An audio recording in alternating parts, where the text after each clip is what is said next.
आगे बोला गया है जो नेक्स्ट पॉइंट है कि सकाम भाव से सेवा या उपासना से तो केवल दुकानदारी होती है, उससे ठीक ठीक धर्म उपलब्धि नहीं होती।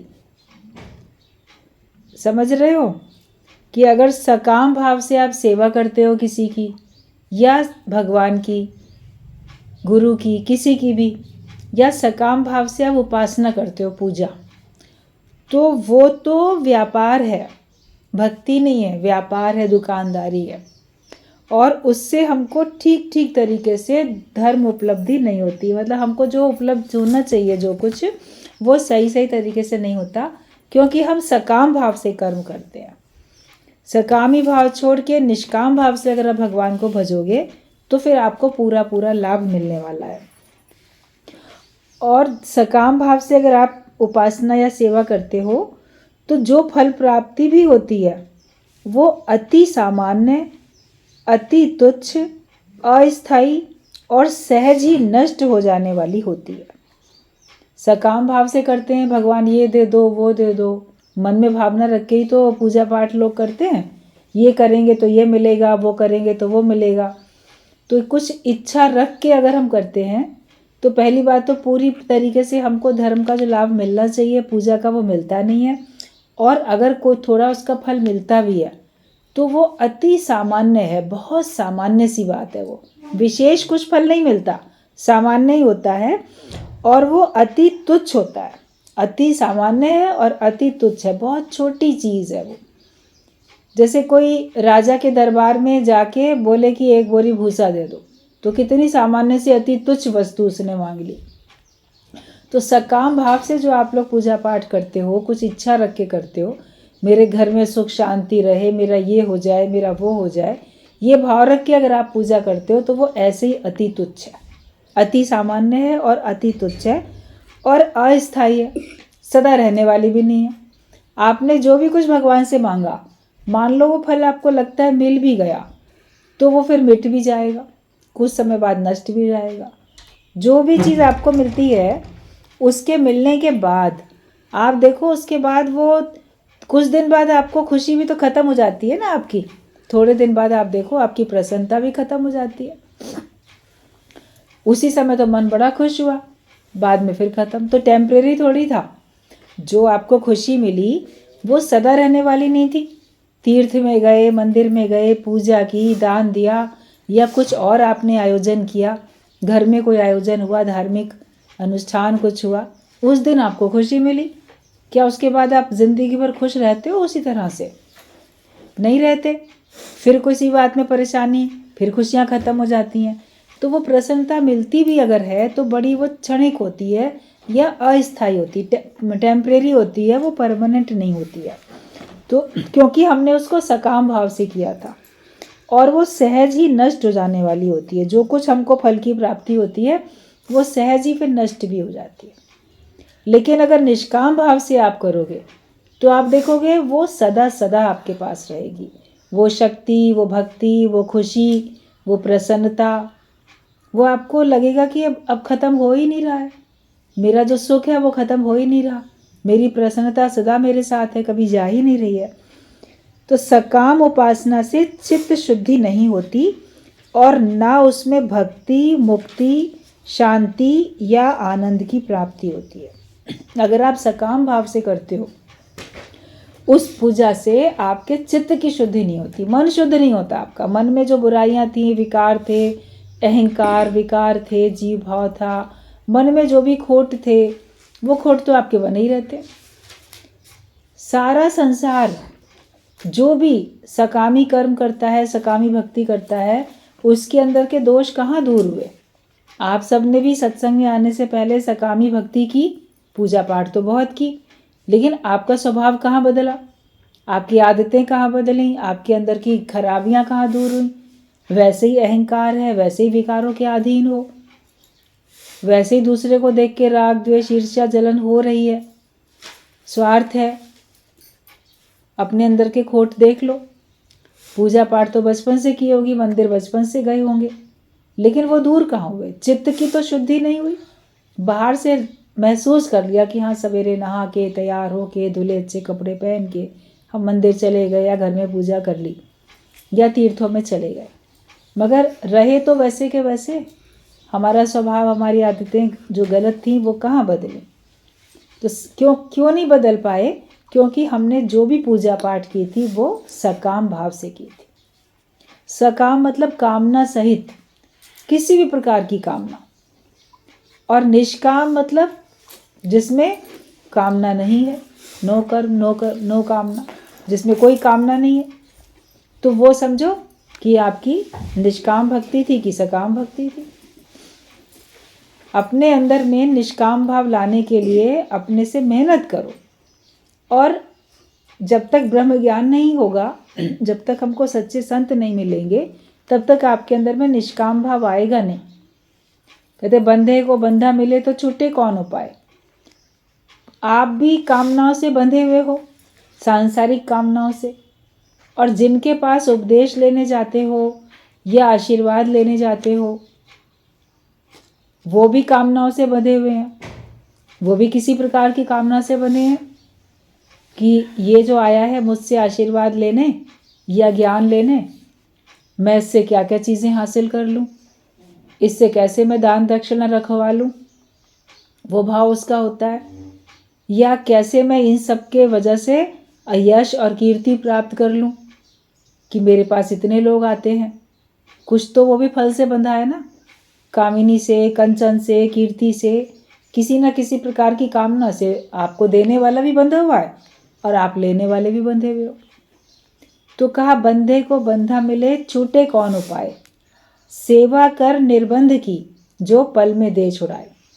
आप किसी ऐसे संत की खोज करो और विवेक खुल जाए आपका, तो आपको पता चल जाए जो खुद बंधन रहित है, जिसके अंदर न कामिनी, न कंचन, न कीर्ति, न किसी प्रकार की लोकारीत, न किसी प्रकार की और पाने की भावना है, पदार्थों की या किसी की भी उसके अंदर में कामना नहीं है, वो बंधा नहीं है किसी से भी। उसकी अगर आप सेवा करोगे तो वो आपको एक पल में छुड़ा देगा। तो सकाम भाव से मंदिर में जाते हो, पुजारी भी सकाम भाव से आपकी पूजा करा रहे हैं, तो आपके अंदर के खोट खत्म ही नहीं हो रहे। सत्संग में आते तो हो सकाम भाव से, लेकिन जो सच्चे ब्रह्म ज्ञानी गुरु होते हैं वो निष्काम भाव से आपकी सेवा करते हैं। जो ब्रह्म ज्ञान आपको दे रहे हैं ये निष्काम भाव से दिया जा रहा है, ये गुरु के द्वारा हमारी सेवा हो रही है, और तभी हम भी निष्कामी बनते हैं। निष्काम को देखते हैं निष्कामी बनते हैं, निरिच्छा किसी व्यक्ति को देखते हैं तो हम भी निरिच्छा होते हैं, निस्वार्थ हम दूसरे को देखते हैं तो हम भी निस्वार्थ होते हैं। वरना आपके अंदर भी स्वार्थ है, दूसरे के अंदर भी स्वार्थ है, कुछ ना कुछ पाने की चाह है। तो ये सकाम भाव होता है।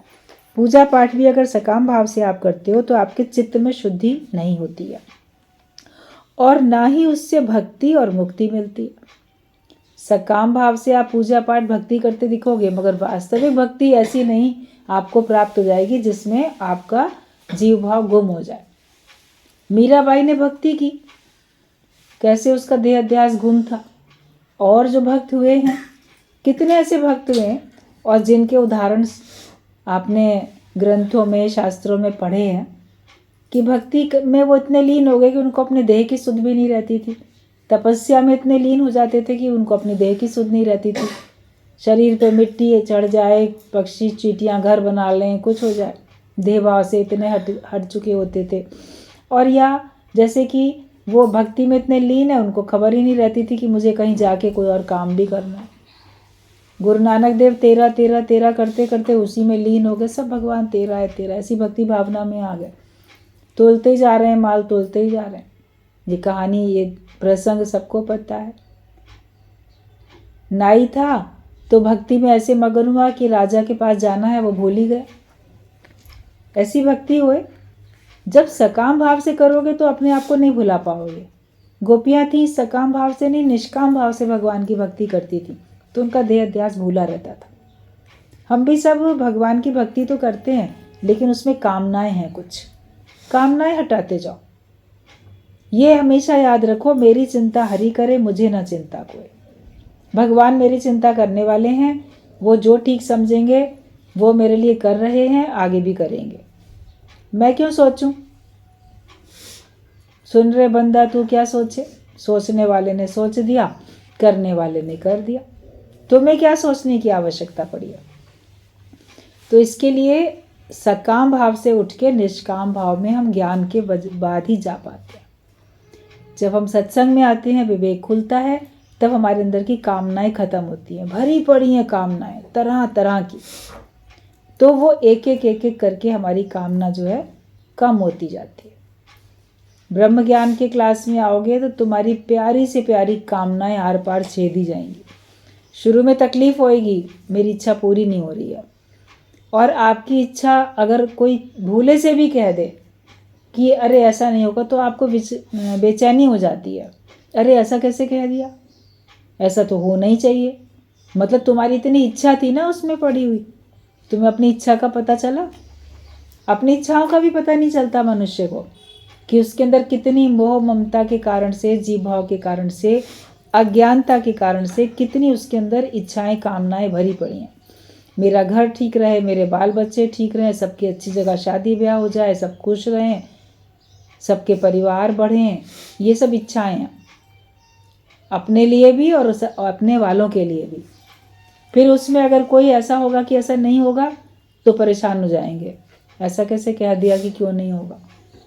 मतलब कि तुम्हारी प्यारी से प्यारी कामनाएं भी ब्रह्म ज्ञान की क्लास में आओगे तो बिल्कुल काट दी जाएंगी, आर पार छेद दी जाएंगी, उसमें भी हमको तकलीफ ना हो।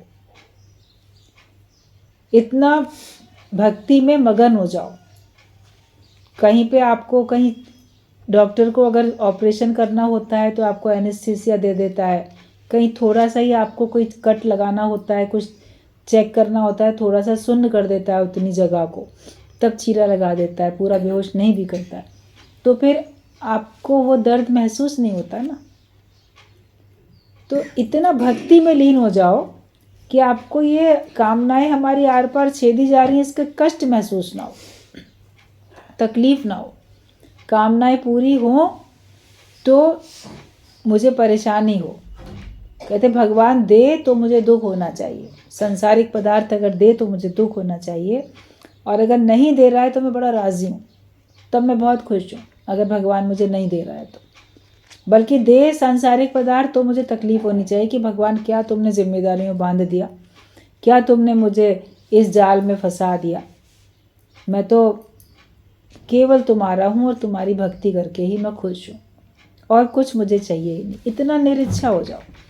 तो जब सकाम भाव से अगर आप करोगे तो फिर आपको ना भक्ति सच्ची मिलेगी और ना ही आपको मुक्ति मिलेगी।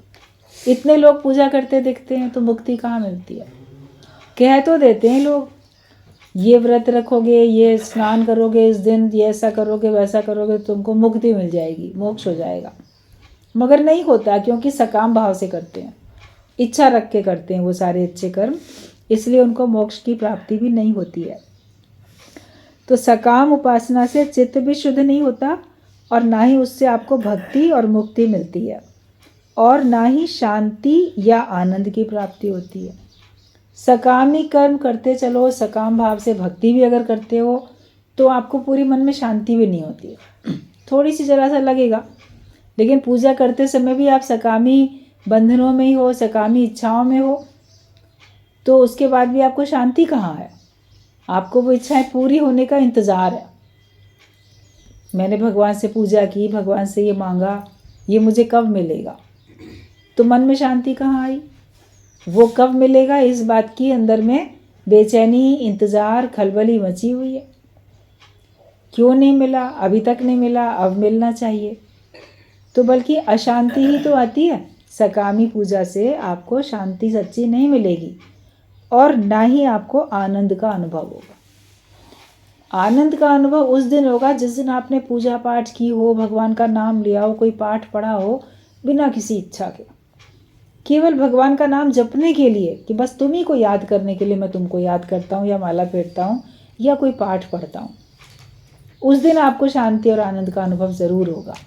लेकिन जिस दिन आप सकामी इच्छा रख के करोगे, उस दिन आपको आनंद और शांति का अनुभव नहीं होने वाला।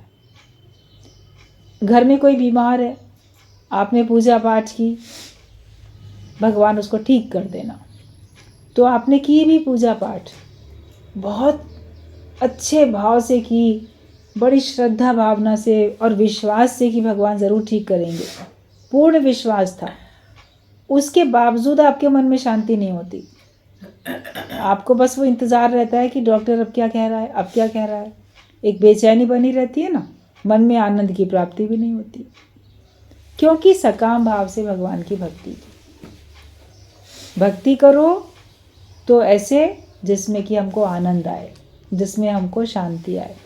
ज्ञान और भक्ति और कर्म तीनों की पराकाष्ठा, सबसे उच्च अवस्था एक ही है, जिसमें आपका देह अध्यास गुम हो जाता है, जिसमें केवल भगवान रह जाते हैं, बाकी सब गुम हो जाते हैं। तो सकाम उपासना से आपका चित्त भी शुद्ध नहीं होगा, आपको भक्ति भी नहीं मिलेगी, मुक्ति भी नहीं मिलेगी, शांति और आनंद का भी अनुभव नहीं होगा। भगवान श्री राम कृष्ण सकाम भाव से दी हुई वस्तु ग्रहण करना तो दूर, छू तक नहीं सकते थे। चाहे भगवान श्री राम थे या भगवान श्री कृष्ण थे, वो सकाम भाव से अगर कोई उनको कोई वस्तु दे रहा होता था तो उसको ग्रहण करना तो दूर, उसको वो छूते भी नहीं थे। मतलब कि सकाम भाव से किया हुआ कुछ भी भगवान नहीं स्वीकार करते, और वो नहीं करते थे। कुछ इच्छा रख के आप किसी को कुछ दो, संसार में भी आप किसी व्यक्ति को कुछ इच्छा रख के कुछ दो, और वो जान ले कि ये मुझे ना इसलिए दे रहा है कि इसको मेरे से ये काम निकलवाना है अपना, तो उसको खुशी होगी क्या?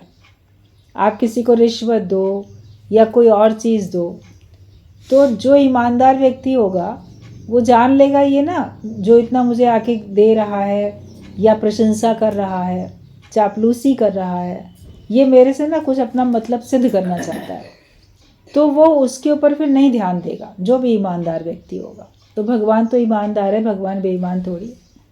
बेईमान लोग तो मुँह से मांगते हैं इतना दो तब तुम्हारा काम करेंगे,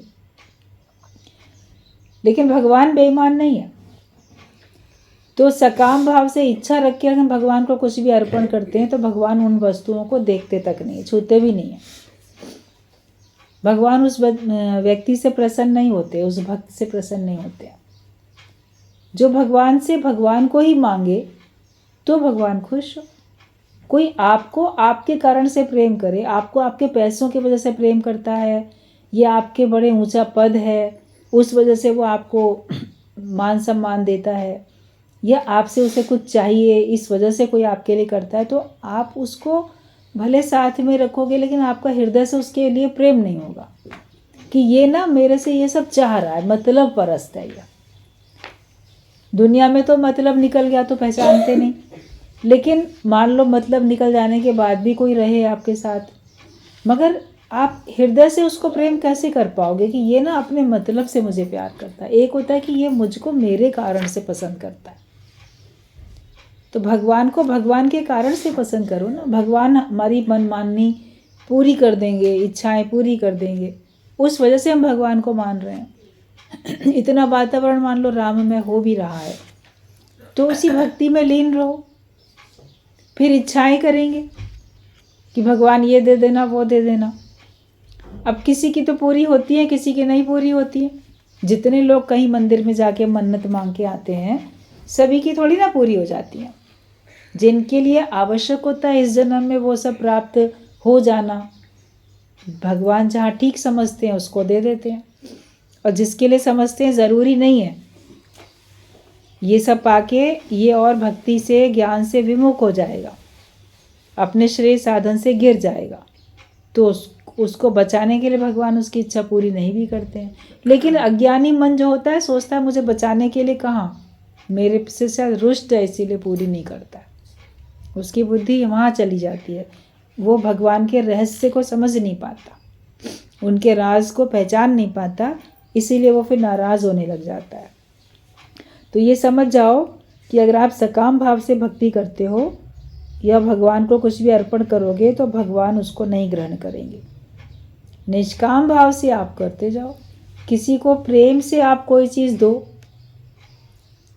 बदले में नहीं चाहो कि मैंने इसको ये दिया ना ये भी पलट के दे, वो निष्काम भाव है।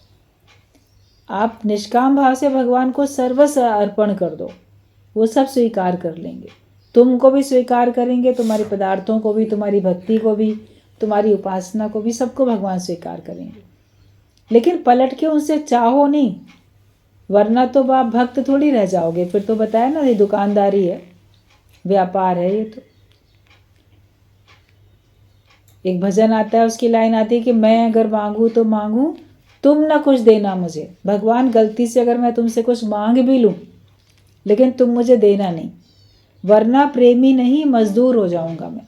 वरना मैं भगवान का भक्त, भगवान का प्रेमी कहाँ बन पाऊंगा।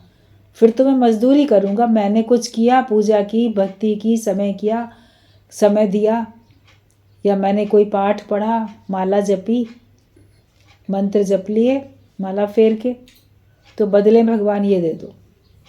तब तो फिर आपने मजदूरी की, भक्ति कहाँ की, पूजा कहाँ की। गुरु ही हमको सच्ची भक्ति करना सिखाता है। ऐसी भक्ति करता है गुरु हमारे लिए और हमको सिखाता है। फिर मनुष्य ऐसी भक्ति करता है जिससे कि उसका देह अध्यास गुम हो जाता है, जिसमें उसे खुद कुछ भी पाने की चाह नहीं रहती है। भगवान तो ऐसे ही भक्त से राजी रहते हैं। भक्ति करे पाताल में तो प्रकट होए आकाश, रजब तीनों लोक में छिपे ना हरि का दास। आप ऐसी भक्ति करो निष्काम भाव से, तो भगवान उसको प्रकट करेंगे। भक्त तो एक ना एक दिन प्रकट हो ही जाता है। हरि से अधिक हरि का दास प्रकट हो जाता है। भगवान अपने से अधिक बढ़ाई अपने भक्तों को दे देते हैं। राम ने हनुमान को अपने से अधिक बढ़ाई दे दी। आज दिन तक देखो, हनुमान जी के मंदिर ज़्यादा हैं, हनुमान जी की पूजा करने वाले लोग ज़्यादा हैं, राम की भक्ति करने वाले कम हैं। राम को कई लोग जो हैं कम समझ लेते हैं और हनुमान को अधिक समझ लेते हैं कि नहीं, हनुमान जी की पूजा करो, वो बलशाली हैं, वो सब करेंगे। देने वाला सबको एक ही है, लेकिन फिर भी भगवान राम ने अपने से अधिक उसका मान करा दिया ना, उसको इतना मान सम्मान दिलवा दिया सबसे।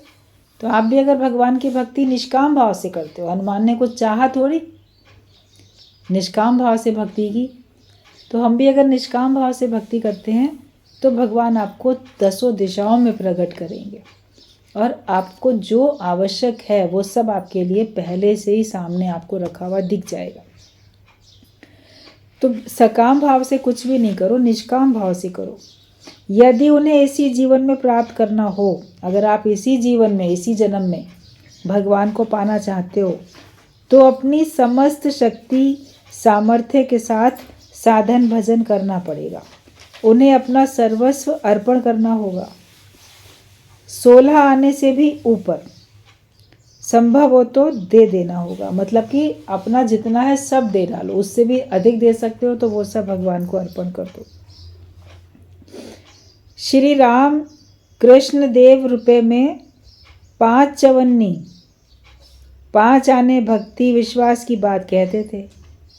वो ऐसा था जैसे पात्र मुंह तक इतना भर जाए कि ऊपर से नीचे खूब छलकने लगे। एक भक्त थे तो उनका नाम भी था श्री राम कृष्ण देव।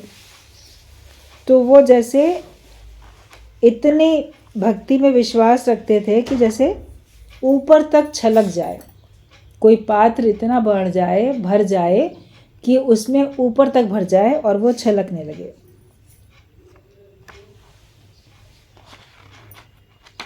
तो 1 रुपये में वो 5 चवन्नी 5 आने भक्ति विश्वास की बात करते थे। मतलब कि एक चवन्नी में 4 आने होते हैं ना, तो 4 आने, फिर 4 आने, 4 अगर चवन्नियाँ होंगी तो 16 आने हो जाएंगे।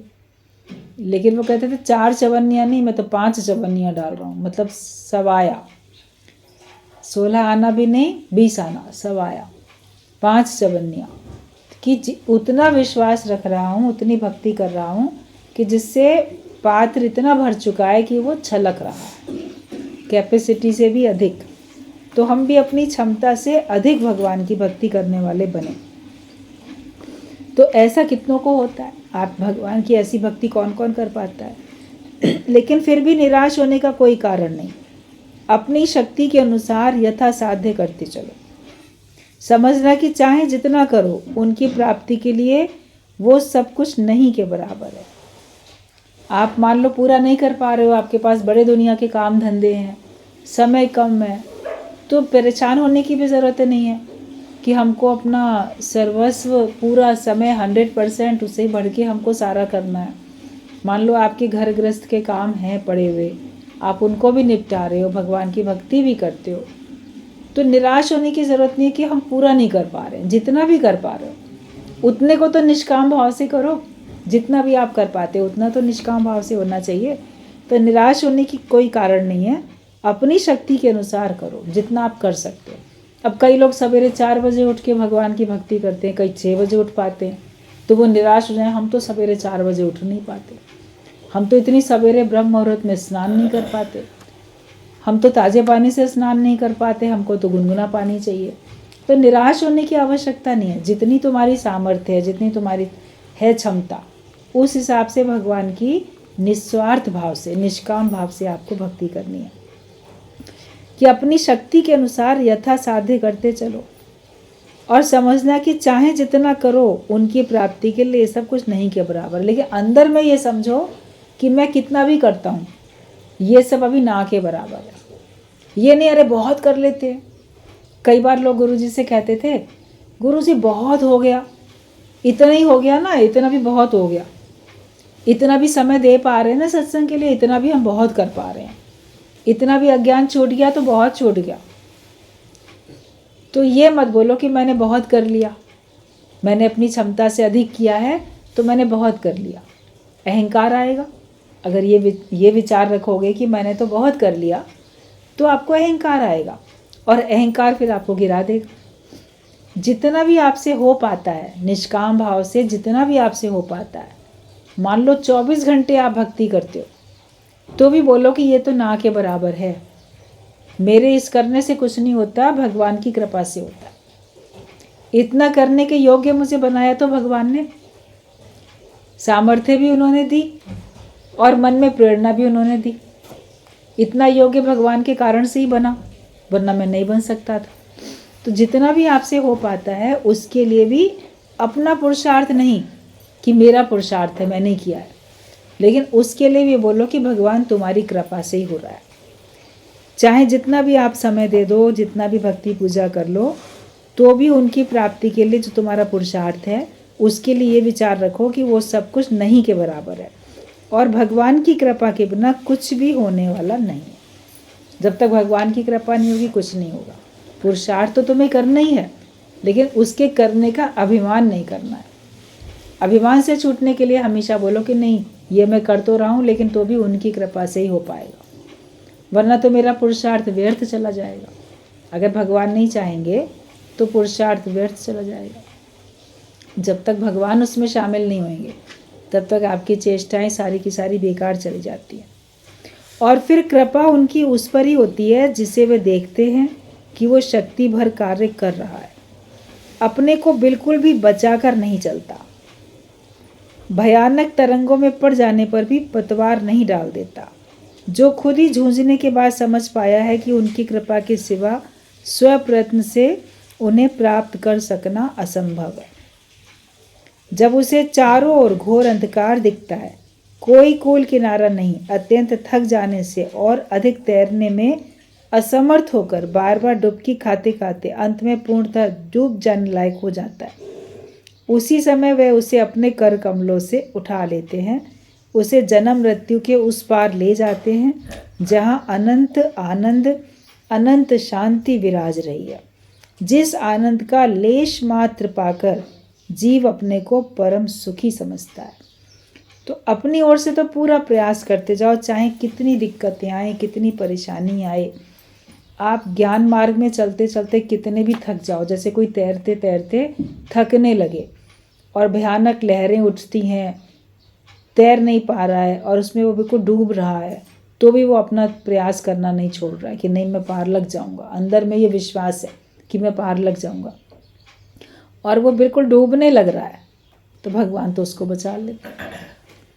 आपने कितने ऐसे सीरियल, पिक्चर या स्टोरी पढ़ी, सुनी, देखी होंगी जिसमें बिल्कुल लगता है कि अब ये भक्त का अंत होने वाला है, भगवान तब आके उसको दर्शन देके उबार लेते हैं और तब उसको बिल्कुल पहले के जैसा सुंदर स्वस्थ बना देते हैं, क्योंकि उसने अपने प्राणों पे बन आई है तो भी भगवान से भक्ति नहीं हटाई, विश्वास नहीं हटाया, पुरुषार्थ करना नहीं छोड़ा। तो हमें ऐसा प्रयास करना है कि ये जन्म चला जाए तो चला जाए, भले मुझे भगवान मिले या ना मिले, लेकिन मैं उनको पाने के लिए अथक प्रयास करता रहूँगा, थकूंगा नहीं जरा भी। और तब उसे भगवान, जब वो ऐसा हो जाता है कि अंत में बिल्कुल डूब जाने के लायक जब हो जाता है कोई, और अपना अंदर का भाव नहीं खत्म करता, भगवान में से मन नहीं हटाता है, तब भगवान उसे अपने कर कमलों से उठा लेते हैं और जन्म मृत्यु के उस पार ले जाते हैं। फिर आपका योग लग जाता है पूरा, फिर आप ऐसा आनंद, ऐसी शांति में, ऐसे प्रदेश में चले जाते हो जहाँ पर थोड़ा भी अगर वहाँ की मिल जाए तो आपको हमेशा के लिए आनंद आ जाए, तो आपको तो पूरा ही पूरा वो मिल जाता है कि उस पार ले जाते हैं भगवान जहाँ अनंत आनंद, जिसका कोई अंत ही नहीं है, अनंत, जो आनंद कभी समाप्त होने वाला नहीं है, और अनंत शांति विराज रही है, हमेशा वहाँ ऐसी शांति रहती है जो कभी हटती नहीं है। और जिस आनंद का जरा सा भी लेश मात्र भी कण पाके जीव अपने को परम सुखी समझता है, वो पूरा का पूरा भंडार भगवान हमको दे देते हैं।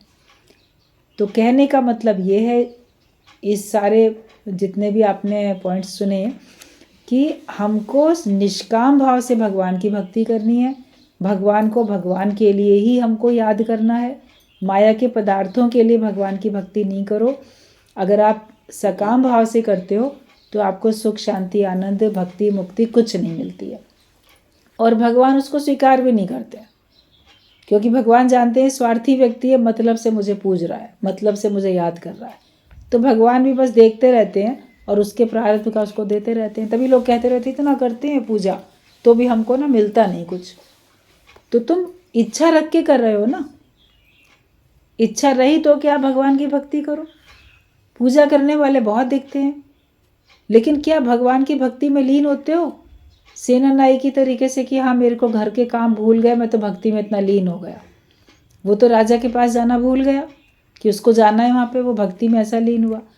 कभी भगवान की भक्ति ऐसी भी तो करके देखो कि देह अध्यास गुम हो जाए, जगत गुम हो जाए, जीव भाव खत्म हो जाए, और जिस भक्ति पूजा में मैं कुछ मांग नहीं रहा हूँ, हाथ जोड़ते के साथ ही भगवान सुख शांति देना, भगवान ये कर देना, भगवान वो कर देना, आदत पड़ गई है मांगने की। इस मांगने की आदत से छूटो, मांगन मरण समान है, मत कोई मांगो भीख, मांगन ते मरना भला भला, ये सतगुरु की सीख। भगवान से भी नहीं मांगो, भगवान ने तो बिना मांगे ही तुम्हें सब कुछ दे दिया है ना। भगवत गीता में भगवान कृष्ण ने बोला कि वो फिर तुम देवताओं के लिए जीते हो, देवताओं का तुम वृद्धि करो, वो तुम्हारी करते हैं, वो तुमको बिना मांगे तुम्हारे इच्छित भोग पदार्थ देवता तुमको दे देते। भगवत गीता पढ़ा करो जरा, तब देखोगे उसके किस किस एक एक श्लोक में कितनी कितनी भगवान के रहस्य की बातें भगवान ने बोल रखी हैं। एक एक बात में कितना रहस्य समाया हुआ है। पूजा भले करना चाहो तो करो, मगर उसमें मांगो नहीं, बिना मांग वाली पूजा करो। हम भगवान की पूजा करते हैं, भगवान क्यों नहीं प्रसन्न होंगे? फिर करते हैं कर्म की ऐसा नहीं करूँगा तो भगवान नाराज हो जाएंगे। भगवान के लिए ये चीज़ मांगनी है तो ये फूल चढ़ाओ, ये चीज़ मांगनी है तो ये प्रसाद चढ़ाओ, ये चीज़ करनी तो वो चढ़ाओ, ये सब होता रहता है। भगवान की भक्ति में सकाम भाव से क्या क्या करने चाहिए वो भी सारे कर्म कांड में और उसमें लिखे ही है ना, शास्त्रों में लिखे हुए, उन्हीं में लोग अटके रहते हैं। शंकर भगवान को भी शिवलिंग पर जल चढ़ाओ तो ये मिलेगा, दूध चढ़ाओ तो ये मिलेगा, और शहद चढ़ाओ तो ये मिलेगा, तो ये घी चढ़ाओ तो ये मिलेगा। उनमें भी तमाम बातें लिखी हुई हैं किताबों में, शास्त्रों। तो वही सब पढ़ के लोग सकामी भाव से ही करते रहते हैं पूजा, तो आवागमन के चक्कर से कैसे छूटेंगे? गुरु ही हमको सच्ची भक्ति सिखाता है। सच्ची भक्ति वो है जिसमें आपका केवल भगवान ही रह जाए, राम जपत राम ही रहा, आप विसर्जन होए, हमारे अपने आपे का विसर्जन हो जाए, वो ही हमने अपने आपे की बलि जैसे चढ़ा दी। राम को जपते जपते हमारा केवल राम ही रह जाए, राम जपत राम ही रहा, आप विसर्जन होए, और आप विसर्जन होए तो सिमरन कहिए सोए। जब आपका अपना आप गुम हो जाएगा तब कहना कि मैंने भगवान को याद किया, तब कहना कि मैंने भगवान का सिमरन किया। लेकिन अगर तुमको अपनी मैं याद है, मैं हूँ और मेरा याद है, तो तुमने आज दिन तक भगवान की पूजा की ही नहीं है, भगवान को याद किया ही नहीं है, दिखावा किया है। इसीलिए पूरा फल नहीं मिलता जो फल मिलना चाहिए। तभी मनुष्य व्याकुल घूमता रहता है, अशांत घूमता रहता है, आनंद उसको मिलता नहीं। तो आज से करो तो निष्काम भाव से भगवान की भक्ति करो, उसमें आनंद भी आएगा, आपका योग लगेगा, जन्म मरण के चक्कर से आपको छुटकारा मिल जाएगा।